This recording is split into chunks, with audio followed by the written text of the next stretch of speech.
honored to have been asked by my sister to be her maid of honor, and I truly mean that. Though I would say, in some ways, this was kind of an agreed-upon rite of passage for having survived each other for many, many years. I have the scratch and bite marks to prove it, including the one from 3-year-old Jessica on Easter morning, and so does she. So when Jessica asked me and the other bridesmaids to be part of her wedding, she sent us this beautiful wooden treasure chest, and it was filled with sand and seashells, which in theory is really cool. Unfortunately, it was very much like when, I don't know if you guys have heard about the glitter bombs that you send your enemies. That was kind of how it ended. So I opened up this chest and like sand went everywhere, all over the carpet and myself. So what was remaining in the treasure chest, buried in the sand, was a tiny glass corked bottle. And within that bottle was a scroll tied with rope. And I pulled the scroll from the bottle and removed the rope and opened the scroll. And within it was something very beautiful. Jessica said many wonderful things and ended with, "Will you be my maid of honor?" And I was honestly touched and immediately overwhelmed with how I should respond. But I could not just call her up and be like, "Yes, I'll be there," because she had done way too much to send me this letter and this whole scroll thing. So I decided I needed first more time. So I mailed her a telegram. Yes, you can still send them. And I informed her of my receipt of the wooden chest, and then said that my formal letter of acceptance would be forthcoming.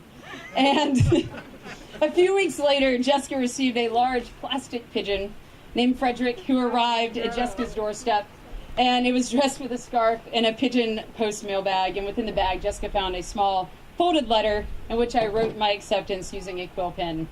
If you have not figured it out yet, we definitely have a unique relationship and we like to have fun. Growing up, Jessica and I were best friends, although I probably would not have admitted it to you then. Being 4 years older, she was the little sister that would follow me everywhere. But my childhood would have been very boring without you. I don't think we look that much alike, but I would say most people do.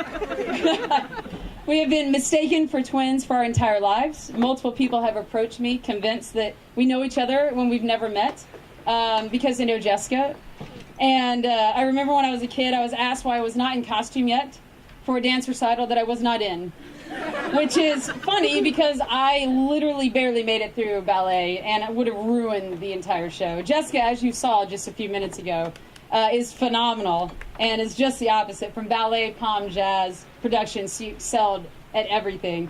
And just a day ago, I tried to get her to teach me how to do a back bend, which ended up with me on the floor and her trying to catch me. So we tried. We created our own language on an 8-hour car trip, much to the dismay of my parents, and we spoke it for the remainder of the trip. If I could remember that language, Jessica, I would do the rest of the speech in that. That'd be great. I spent 4 years trying to convince Jessica that she was actually an alien and that her real family would return to her on her 12th birthday after she morphed into her true alien form.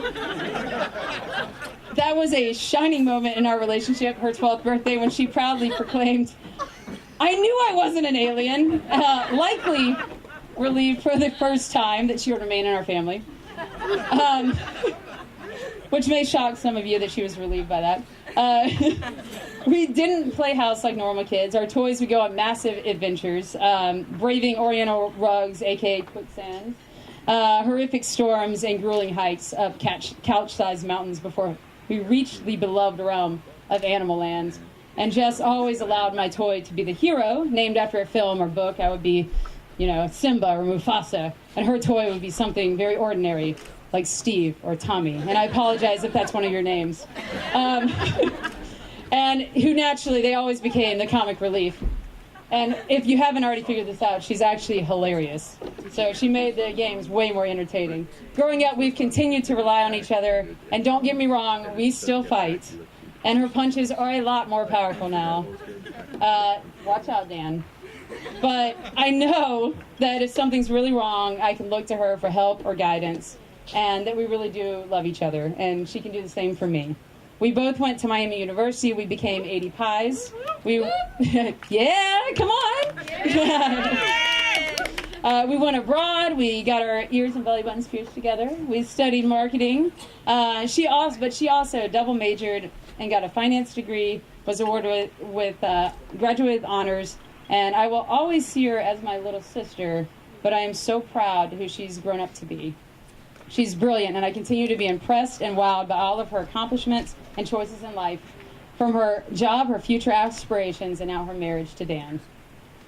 Jessica's last trip as a college student was a trip to Las Vegas, exactly where most families hope their children find love. This could have been an Elvis wedding. It was on this trip that she met Dan. I believe the story is that she approached him, but I was not there, so I'm going to let them tell that story. What I do know is that when she came back from that trip, how she talked about him, and it was clear that there was something special. Dan is Jessica's first love and only love.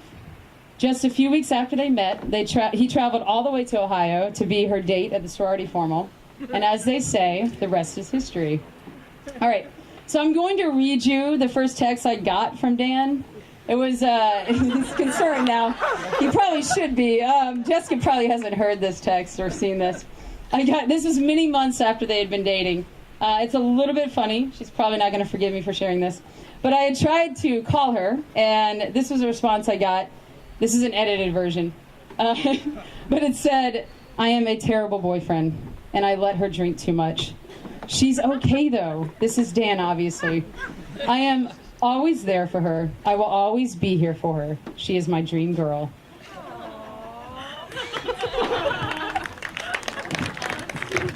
And I thought, that is the sweetest potentially drunk text message I have ever received. And I put him into my phone as Dan Patterson, i.e. Jess's future husband.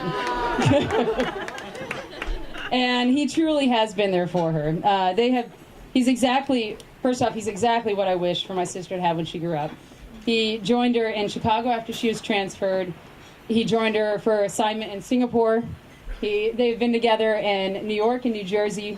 And our family is relieved to know that you're always there with her. And they've lived nearby, far away, but they've continued to be together and grow together. Dan's become an all-star runner in the last, I would say, few months. His first race, he medaled. And then his second race, he medaled. It's crazy. And that deserves a big cheer. This guy was not... The reason that's a big deal is that Jessica runs every day like 5 or 6 miles. So he's embraced that. Jessica's become a pretty big hockey fan, I would say, for the Rangers as of late, and does not miss a game. So I'm going to tell you one very brief last story. So Jessica's friend Anna, during our bachelorette party, had the brilliant idea of having Dan fill out a questionnaire and having Jessica answer the same questions in front of the group. So I have to tell you, it was eerily similar how their answers were. We asked one question, and Jessica asked us to clarify something. She was unwilling to answer it without knowing. And Anna just starts reading Dan's response, because in his response, he first answers the question that Jessica had asked us, and then goes on to answer our question. And I'm not going to give you the questions, but I'm just saying it was hilarious. It has been wonderful getting to know Dan and his family. He's brilliant. He has a naturally calm, laid-back nature. Even our dog, Cheyenne, approached him. And there are a few out there that knew Cheyenne, and you know that means something. He's sometimes the only one that Jessica will listen to, and that's okay. That's how it should be. Because most importantly, Jessica loves him, and he loves her. So yes, I may have delighted in being able to bring up at multiple friend and family gatherings, my sister is dating a professional gambler. Only to watch their reactions. I cannot keep the stress up. But I'm genuinely thrilled to say, and now she has married him. So I would ask everyone to please raise your glasses to the happy couple. I think this is an Irish blessing, but I'm not entirely sure, but I liked it. May you be poor in misfortune, rich in blessings, slow to make enemies, quick to make friends. But rich or poor, quick or slow, may you know nothing more but happiness from this day forward.